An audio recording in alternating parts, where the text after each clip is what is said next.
Hello, hi guys, সবাইকে good evening. আমি কুহেলি। আমার নতুন একটি ব্লগে তোমাদেরকে অনেক অনেক স্বাগত। অনেক দিন পরে ইউটিউবে ডেলি বেসিসে আসা হচ্ছে না, এবার থেকে ডেলি বেসিসে আসবো ইউটিউবে। অনেক দিন পরে তোমাদের সাথে একটু নর্মালি আমি হ্যালো হাই গল্প করতে এলাম। তো এই এবার ছেলেকে আমি পড়াতে বসাবো। এই হচ্ছে আমার ছেলে। গুড ইভিনিং বলে দাও। Good evening. ভালো করে এদিকে তাকিয়ে বল। Good evening. ভালো করে বল গুড ইভিনিং। Good evening.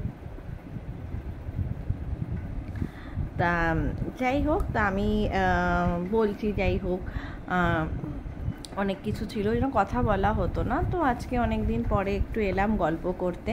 এই নর্মালি সবাই তোমরা কেমন আছো? হ্যাঁ, সবাই আশা করি সবাই খুব খুব খুব ভালো আছো, আর আমিও এই ভালো আছি, চলে যাচ্ছে। এই কদিন পরে ছেলের স্কুল খুলবে, ছেলেকে ওয়ার্কশিট বগেরা সব কিছু আছে, ওগুলো সমস্ত কিছু একটু করাতে হবে। তো এই জন্য ইউটিউবে আমি এই একটা ছোটো মতন একটা পোস্ট করলাম। আবার এরপর থেকে ছোটোখাটো করে আপলোড করব সমস্ত কিছু যা যা আমি করব। তা চ্যানেলটাতে আমি জানি না কেন আমার ঠাকুরের ভিডিওগুলো বেশি সবাই দেখছিল, তা ওই রকম মিলিয়ে মিশিয়ে দেব আমি। তো আবার ওই একটুখানি ছোট একটা নর্মাল ভিডিও করলাম। তো এই এখন ছেলেকে পড়াতে বসাবো, আর মেয়েকে ওই ঘরে শাশুড়ির কাছে দিয়ে এসেছি। তো যাই হোক, তা এটুকুই বলার ছিল যে আবার আমি ডেলি বেসিসে আবার থেকে ইউটিউবে আসবো ছোট ছোট ব্লগ নিয়ে।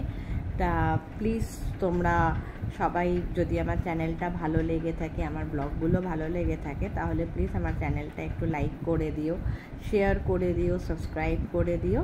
আর সবাইকে খুব ভালো থেকো, খুব ভালো থাকার অনুরোধ। সবাই ভালো থেকো, সুস্থ থেকো।